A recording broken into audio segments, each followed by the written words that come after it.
네, SK 하이닉스 실적 발표가 있었습니다. SK 하이닉스 3분기 영업 손실은 1조 7,920억. 디램 쪽은 흑자 전환을 좀 다행히 한 것 같고, 다만 이제 매출은 예상보다는 조금 는 것 같은데 영업이익하고 이쪽은 예상보다는 좀 줄은 것 같아요. 이게 참 이게 뭐라고 어떻게 해석이 좋다고 얘기하기도 뭐하고. 시장이 이제 어떻게 받아들이냐는 문을 열어봐야지 알 수가 있기 때문에 저도 이건 판단하기가 좀 어려울 것 같습니다.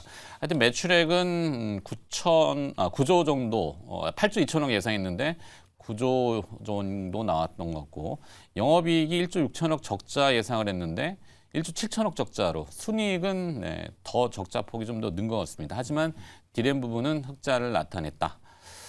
이런 정도. 자, 오늘 한 발은 재료들을 다 덮을 수 있는 기업의 실적이면 참 좋겠는데, 매크로의 이슈들 중에 어제 이제 뭐 대충 아실 수도 있지만 국내에는 보도들이 그렇게 많이 확산이 되지는 않은 것 같아요. 특히 로이터 통신발 어제 오후장에 늦을막 무렵에 연달아 세 가지 재료가 들어왔기 때문에, 첫 번째는 중국 부동산 개발 업체 비구이위안 컨트리 가든이라고 하죠. 달러 표시 채권에 대해 처음으로가 중요하죠. 그동안은 이제 디폴트 낸다 예고는 했는데 결국엔 디폴트 채무 불이행을 선언했습니다.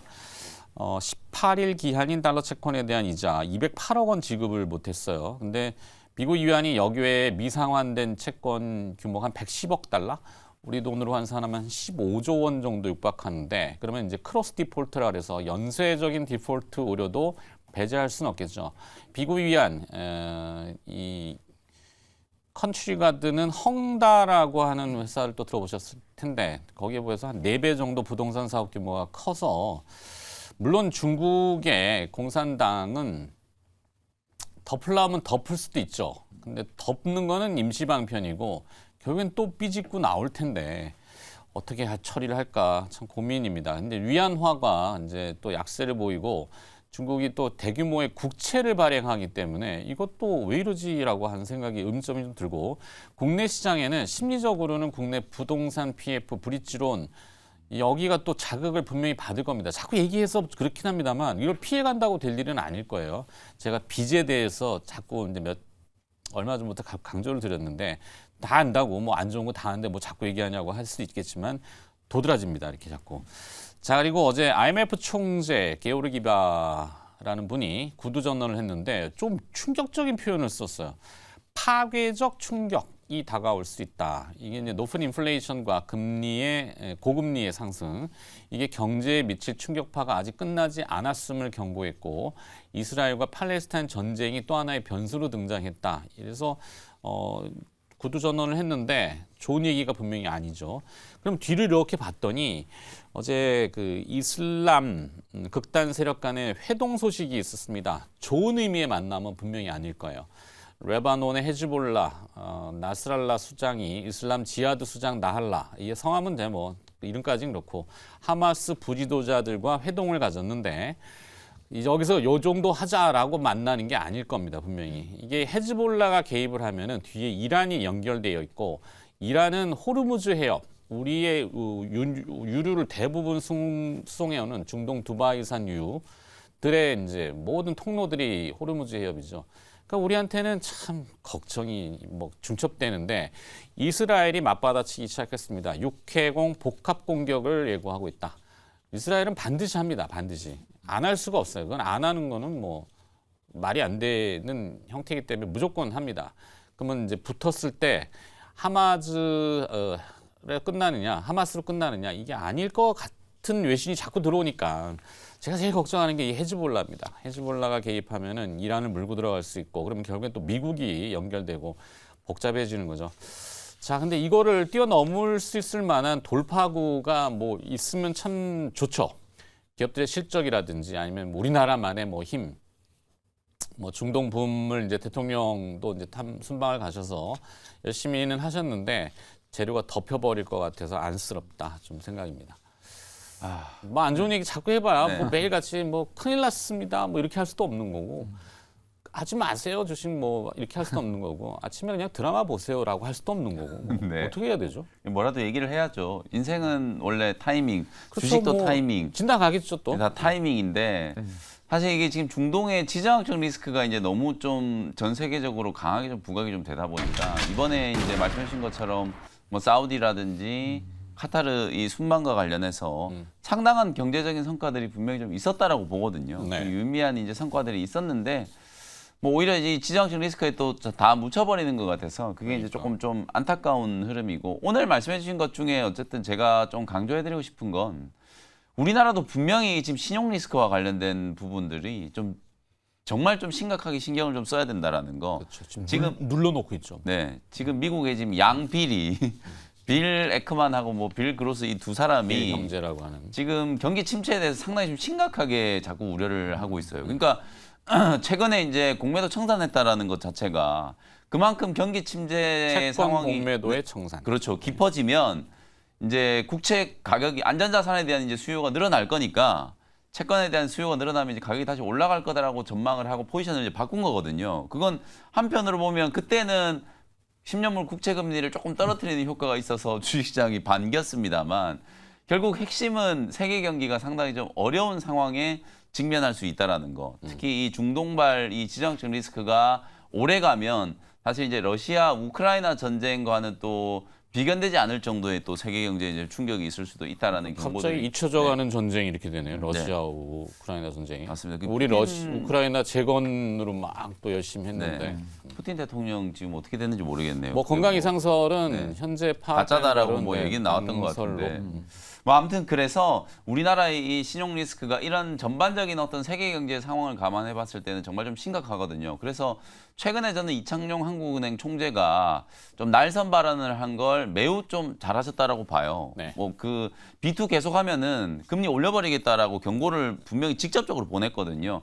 이걸 이제 지금 B2 하시는 분들은 분명히 좀 심각하게 B2. 네, B2 하시는 분들은 영끌 B2. 네, 빚을 끌어와서 이제 투자에 임하시 뭐 부동산이 됐건 주식이 됐건 B2 하시는 분들은 분명히 이제 좀 심각하게 받아들이셔야 되는 대목이고 그리고 또 하나 이제 우리 9월 달에 이제 이 프로젝트 파이낸싱 관련된 이제 위기설이 있었는데 9월에 아무 일 없이 또 지나갔잖아요. 덮어놓는데 근데 일단은 이제 또 덮어만 놓은 거예요. 네. 12월 달에 또 위기설이 지금 또 나오고 자꾸 있어요. 채권을 만기 3개월마다 이제 만기되는 것들이 이제 좀 부도가 날 수 있다라는 우려들을 계속 지금 제기를 하고 있는 상황이기 때문에 뭐 이런 총체적인 어떤 난국을 좀 감안을 좀 해보면 레버리지를 키우는 건 이제 결코 좀 해서는 안 되는 일이다라는 거 좀 말씀을 좀 드리고 싶고 뭐 오늘 인버스 ETF 말씀해 주셨지만 뭐 저도 인버스 ETF를 얘기를 드릴 수는 없는 거기 때문에 그렇죠. 신용 리스크 관련해서 SCI 평가 정보라든지 혹은 지금 이제 지정학적 리스크가 이제 다시 좀 부각되고 있으니까 아무래도 이제 빅텍 막 이런 이제 방산 테마주들이 조금 더 움직일 수 있는 가능성이 있고 그 다음에 이제 윤석열 대통령 이제 중동 이제 그 순방과 관련해서 네. 키림이라든지 코오롱 글로벌 같은 이런 종목들은 그래도 어쨌든 뭐 가시적인 성과를 좀 만든 기업들이기 때문에 이런 기업들은 오늘 또 단기 테마가 좀 부각됐을 때 주목을 좀 해볼 수 있는 기업이다. 이렇게 좀 대안을 좀 제시를 좀 해드려 보겠습니다. 네, 이호 매니저 생각은 네. 일단은 이제 전체적으로 뭔가 좀 뭐 안 좋은 것만 있지만 그래도 좀 긍정적인 것도 한번 좀 찾아보자 하면서 좀 열심히 좀 찾아보고는 있는데 네네. 어제 좀 그래도 좀 긍정적이었던 게 중국 소비주들이 좀 어제 좀 올랐어요. 그리고 그다음에 그 우리가 이제 생각지도 않았던 대한유화, 롯데케미칼 뭐 이쪽에 어제 이제 좀 움직임이 좀 나오는 이런 모습들이 좀 나타나서 이게 좀 뭐 시장 종목이 좀 바뀔까? 로테이션? 뭐 이제 이런 것도 어제 좀 고민을 해봤고요. 근데 이제 경기가 안 좋다고 하는데 대한유화, 롯데케미칼이 또 갈 수 있을까? 뭐 이런 것도 좀 생각을 해보고 근데 이제 전체적으로 그 지금 시장의 가장 큰 사실 이제 지수는 빠질 만큼 빠졌는데 이제 지금 가장 큰 문제는 2차 전지인 것 같아요. 어제 네. 새롭게 이제 2차 전지가 대두가 되면서 전체적으로 그 잘 갔던 HBM 반도체나 뭐 이런 쪽도 조금씩 영향을 좀 주더라고요. 이게 이제 같은 이제 성장주, 기술주 이렇게 묶여 있다 보니까 그래서 이게 이제 2차 전지가 어제 차트는 조금 되게 좀 심각하게 빠지더라고요. 네. 그래서 이게 조금 2차 전지가 이게 이제 많이 오르는 상태에서 지금 좀 빠지는 거여가지고 이게 조금은 더 지수를 끌고 내려가지 않을까 예, 이렇게 보여집니다. 그래서 좀 단기적으로는 아무래도 좀 성장주 쪽에서 약간 좀 뺐다가 이 어느 정도 이제 2차 전지가 하락이 멈추면 그때 다시 한번 이제 성장주 좀 들어가는 게 좋을 것 같고 뭐 짧은 대응이긴 하지만 앞에서 얘기했던 뭐 대한유화나 롯데케미칼 좀 오랫동안 좀 헤맸다 좀 어려웠다가 조금 이제 이쪽도 어떤 사이클을 갖고 있는 업종이거든요. 석유화학 이쪽도. 근데 이제 최근에 유가 올라가는 것도 좀 있었고 그 석유화학이 그동안 오랫동안 부진했기 때문에 이쪽에 지금 재고 자체가 지금 거의 뭐 바닥 수준이다. 뭐 이런 부분이 있습니다. 그러니까 이 사이클이라는 거는 이제 바닥에서 또 가잉 뭐 이런 식으로 이제 반복이 되는 부분이다 보니까 여기서 조금 이제 반등 흐름이 좀 나오지 않을까 이렇게 보여집니다. 그래서 전체적으로 어제 이제 제가 본 시장 흐름에서 느낀 바는 뭐냐면 조금 성장주는 잠시 한번 왜냐하면 2차 전지가 계속 옆에 종목을 끌고 내려가니까 네. 잠깐 한번 뺐다가 다른 쪽 매매했다가 다시 반도체 쪽에 한번 집중하는 이런 게 어떨까 이렇게 생각해봤고요. 어제 또 이제 신고가로 가는 쪽에서는 그 중국 그 화장품 쪽이 요즘 이게 이제 구조적인 건지 모르겠는데 이전에는 우리가 그 중국만 봤었거든요. 중국. 근데 이제 지금은 이제 미국에서도 좀 상당히 약진하고 있고 그리고 유럽까지도 지금 얘기가 지금 계속 나오고 있더라고요. 그래서 그 특히 이제 중소형 화장품의 뭐 인디 브랜드 뭐 이런 쪽에서 그래서 이런 변화도 한번 보시고 하여튼 시장은 좀 어렵지만 다음에 우리가 이제 움직일 수 있는 종목을 이럴 때 이제 계속 우리가 주식 투자를 하는 거니까 계속 찾아봐야죠. 뭐 이렇게 결론을 내리겠습니다. 네. 자, 그래도 뭐 생존을 해야 되는 전략들을 조금 현실은 직시하고 네. 현실을 회피한다고 될 일은 아니고 지금은 진행형이라는 거, 무게가 좀 있다라는 거. 그러니까 중간중간 이제 살짝 반등도 있겠고 그다음에 종목별로는 테마주들도 분명히 있겠고 그게 저류를 형성하기는 쉽진 않아 보인다는 게 이제 제 얘기인데 뭐 안 좋은 얘기 자꾸 하면은 나중에 주가 빠지면 저 사람 빠졌다고 자꾸 이러니까 네. 네. 그런 건 아닙니다. 네. 오해는 네. 없으시기 바라겠고 자 오늘 제 한 발은 좀 거슬리는 껄끄러운 이 재료들을 그래도 정리는 좀 해봤고 저거 말고도 사실 있는데 11월 달에 이벤트들이 너무 많아요. 네. 다음 주에 또 당장 미국에 이제 연준의 FOMC가 있고 11월 1일 날 FOMC 결과가 나오고 그 뒤에도 순차적으로 많아요. 굉장히 너무 많아서 그건 그때 가서 정리를 한 번 더 하겠습니다. 자 오늘은 인버스 ETF를 글쎄요 뭐 지금에 와서 저렇게 늦은 감이 있을 수도 있겠지만 위험 회피 위험을 조금 줄이는 리스크 어프로 조금 생각해 볼 수 있다 정도로 정리하겠습니다. 자, 오늘 두 분이 또 따로 혹시 그래도 나는 그래도 하늘이 무너져도 솟아날 구멍이 있다? 네. 네. 한 발을 김영민 말씀드리기 님이죠. 전에 네. 일단 리뷰를 몇 종목 좀 해드릴게요. 네, 뭐. 일단 10월 20일 날 말씀드린 제우스라는 이제 종목인데요. 워낙 좀 낮은 가격에서 이제 또 소개를 좀 해드리다 보니까 제우스가 이제 또 HBM 관련해서는 또 세정 장비 쪽 이슈가 좀 있고 로봇 관련해서도 이슈가 좀 부각되고 근데 주가는 뭐 고점 대비해서 워낙 좀 많이 빠져 있었던 상태였기 때문에 뭐 10월 20일 날 그 자리가 거의 뭐 최저점 근처였던 것 같아요. 그래서 그때 이후로 이제 반등이 좀 들어오고 어제도 장중에 한 5% 이상 상승이 좀 나타나는 흐름이었는데 시장이 이제 전체적으로 조금 밀리다 보니까 주가가 조금 대밀리는 그런 모습이었는데 오늘 뭐 전체적으로 엔비디아 주가 빠지고 이러면서 반도체 종목들도 조금 이제 약세일 것 같거든요. 근데 뭐 제우스도 31,000원, 32,000원 정도가 단기 바닥으로 이제 좀 보여지기 때문에 요 구간에 매수 타점을 이제 좀 잡아보시고 한 4만 원 정도 근처까지 반등을 좀 노려보시면 될 것 같다. 그 다음에 이틀 전에 말씀드렸던 이제 파마리서치도 뭐 나름대로 지금 반등이 좀 잘 들어오고 있어요. 실적 대비해서 상당히 좀 저평가되어 있는 의료기기 또 의료 제품 피부 미용 관련된 이제 기업이다라고 말씀을 좀 드렸었고 아무래도 이 또 성장주다 보니까 시장 변동성에 조금 휩쓸릴 수는 있습니다만 실적이 워낙 좀 탄탄하게 좀 잘 나오는 기업이기 때문에 단순히 그냥 미래에 대한 기대감으로 움직이는 종목과 실적 성장세가 두드러지게 나타나고 있는 종목들은 그래도 좀 결이 분명히 좀 다르다라고 이제 보시면 될 것 같거든요. 그래서 파마 리서치도 한 13만 원 정도의 이제 단기 목표치를 좀 말씀드렸으니까 역시 파마 리서치도 뭐 조정 시 매수 관점으로 대응을 좀 해 보시면 될 것 같고요. 오늘 제가 이제 준비해 온 또 종목은 네. 성일 하이텍이라는 종목이에요. 성일 하이텍 네. 페베터리로 2차 전지 이렇게 안 좋은데 또 관련된 종목을 갖고 왔나 이렇게 생각하실지 모르겠는데 네. 오늘 성일 하이텍을 소개해드리기 위해서 아까 그 의미심장한 주식에서 좀 아껴놓은 게 리사이클링 홀딩스라고 하는 미국의 이제 폐배터리 기업이 주가가 30% 넘게 폭등을 했어요. 그러니까 지금 전기차 종목들이 사실상 내년도에 아무래도 이제 성장 정체라든지 생산량 이제 둔화 이런 우려들이 좀 있다 보니까 네. 오히려 재활용하자 이런 논리로 이제 좀 주가가 좀 움직이고 있는 것 같거든요. 그래서 배터리 관련된 종목들이 좀 크게 하락을 하고 있음에도 불구하고 오히려 거꾸로 좀 올라갈 수 있을 만한 이제 종목으로 성일 하이텍이라는 종목을 좀 준비를 좀 해봤고요. 국내 유일의 이제 폐배터리라든지 리사이클링 전문 업체라고 이제 보시면 될 것 같고 2차 전지를 이제 방전 그다음에 이제 해체 분쇄 전 처리 공정을 이제 그러니까 전 공정, 후 공정, 전 처리 공정을 이제 다 할 수 있는 수직 계열화가 완성화되어 있는 우리나라 이제 유일한 폐배터리 이제 기업이라고 보시면 될 것 같아요. 폐배터리 하면 여러분들이 전부 뭐 전기차 2차 전지 배터리만 생각하시는데 이 2차 전지 배터리가 전기차에 들어가는 배터리만 쓰는 게 아니고 휴대폰이라든지 뭐 노트북이라든지 그다음에 ESS 여러 가전제품에 2차 전지가 다 들어가거든요. 거기서 이제 유가금속을 이제 추출해내는 건데 대표적으로 이제 코발트라든지 니켈, 리튬, 망간, 구리 이런 것들 이제 추출해서 재활용하는 기업이라고 보시면 될 것 같아요.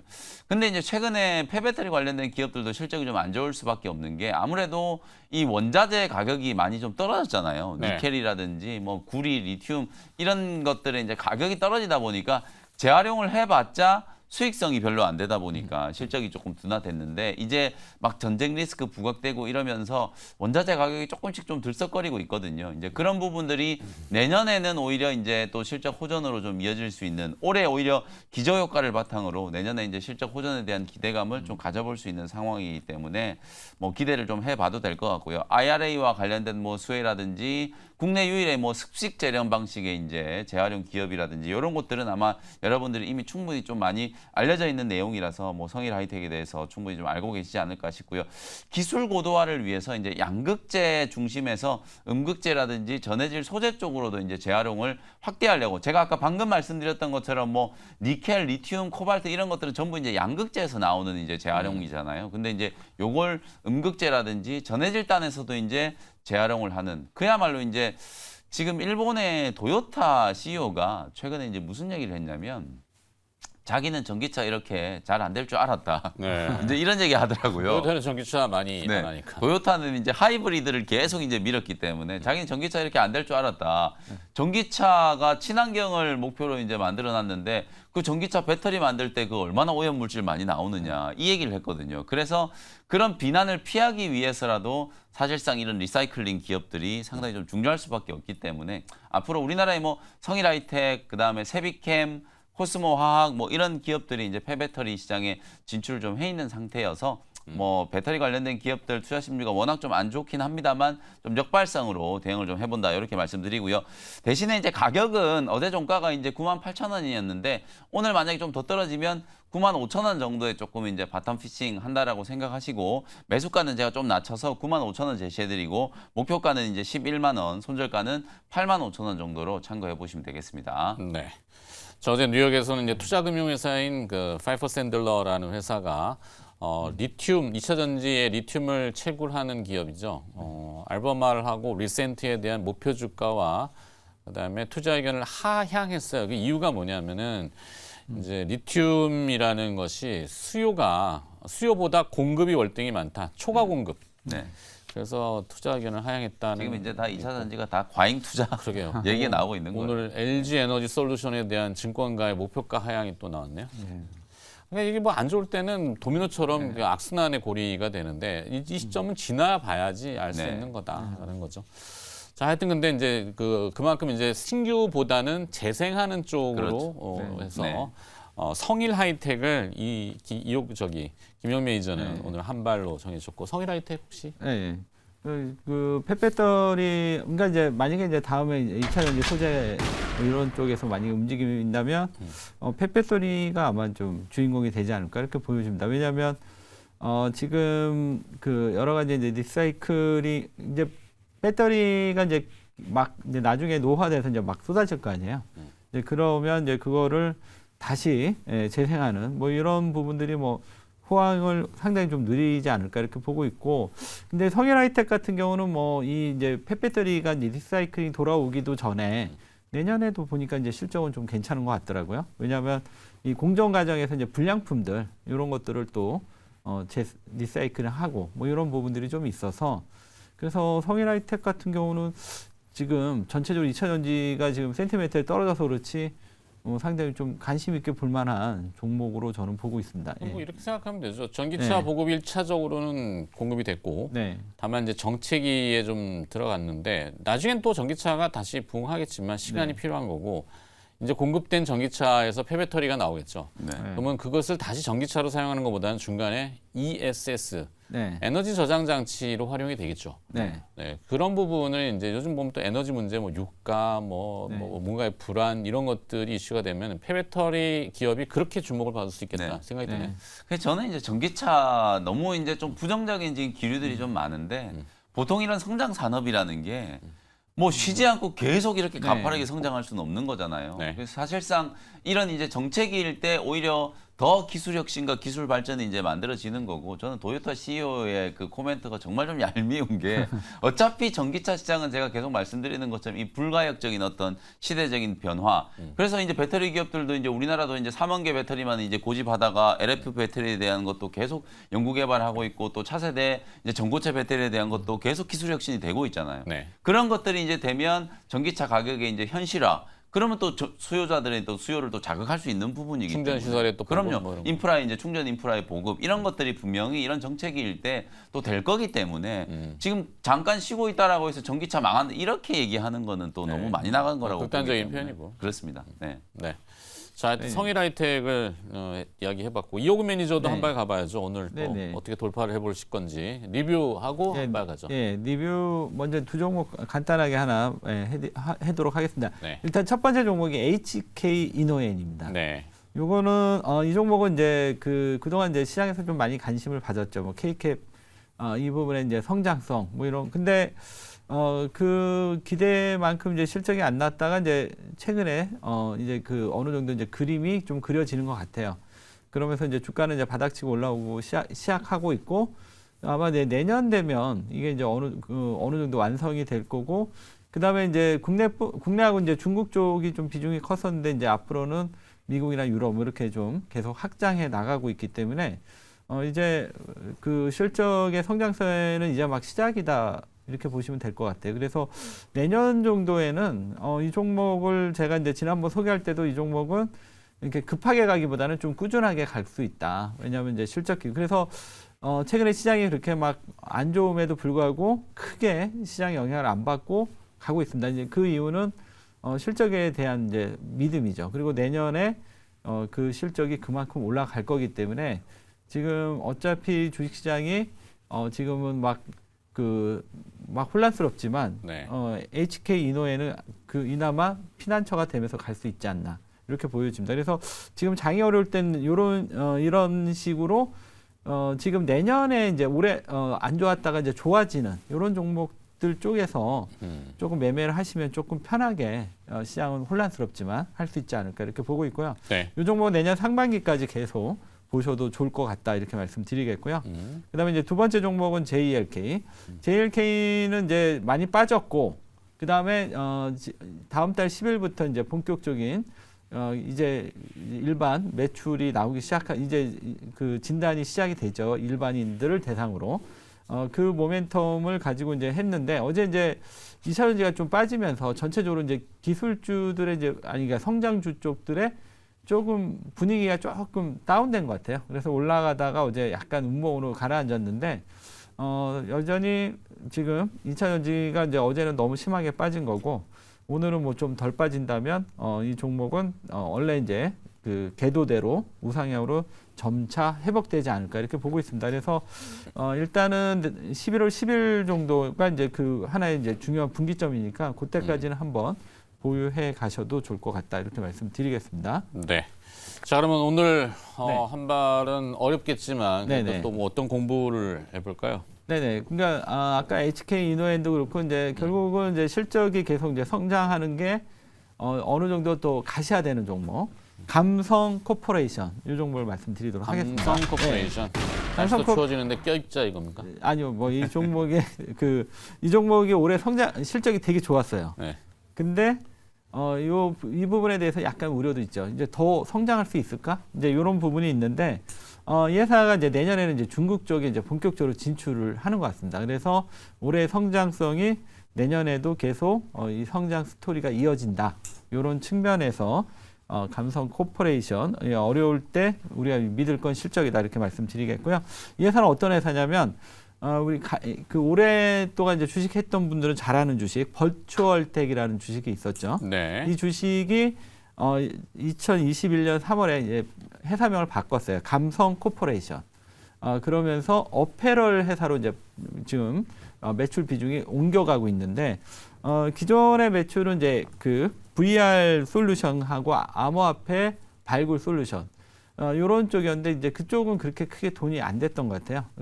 그렇다가 이제 캐주얼 아웃도어 의류 쪽으로 집중하면서 이 회사가 이제 매출도 늘어나고 성장성을 나타나기 시작을 하고 있습니다. 그래서 이 회사가 지금 그 일본에 그 캠핑을 좋아하시는 분들 잘 아는 브랜드죠.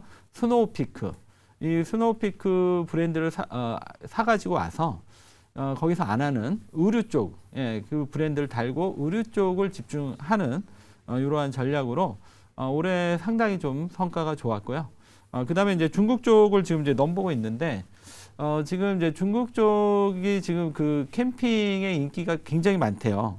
그렇다 보다 보니까 스노우피크에 대한 인지도가 높고 그리고 이제 이 중국에서 이 아웃도어 그 캠핑의 이제 붐이 일어나다 보니까 일본 본사에서 매장을 아마 늘리는 것 같습니다. 그러면 이제 그 매장에 같이 이제 들어가면서 이제 중국 쪽에서도 우리나라에서의 성장성처럼 높은 성장이 나오지 않겠냐 이런 기대감 때문에 감성 코퍼레이션 다시 이번에는 2차 두 번째 성장 사이클이 시작이 됐다. 이런 측면에서 준비해봤고요. 가격 전략 말씀을 드리도록 하겠습니다. 이 종목은 이제 단기적으로 지금 딱 차트를 보시면 저항선에 딱 걸렸어요. 그래서 한번 21선 눌림목 들어올 것 같거든요. 그러면 그 21선 눌림목 자리를 매수 자리로 보시면 될 것 같습니다. 그래서 매수가는 3,650원, 그 다음에 목표가는 4,300원, 손절가는 3,200원 말씀드리도록 하겠습니다. 네. 감성 코퍼레이션. 김민민 네. 생각은 네, 이름이 참 감성적이네요. 네. 네. 네. 뭐 사명이 기다리고 계신 아나운서 분들이 지금 기겁을 하시는데 네. 아재 개그를 좀 왜 했더니 저런 얘기를 했을까? 네. 시점에서.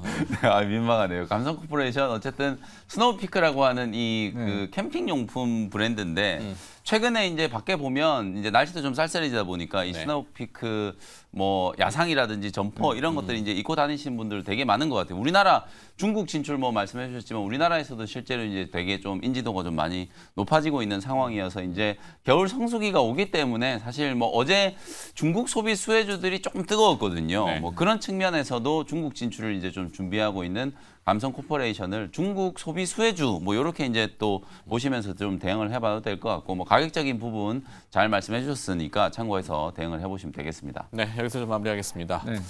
어려운 이야기들을 또 같이 함께 고민해 주신 두 분, MBN골드 김영민 매니저와 이효근 매니저였습니다. 고맙습니다. 네, 감사합니다. 감사합니다.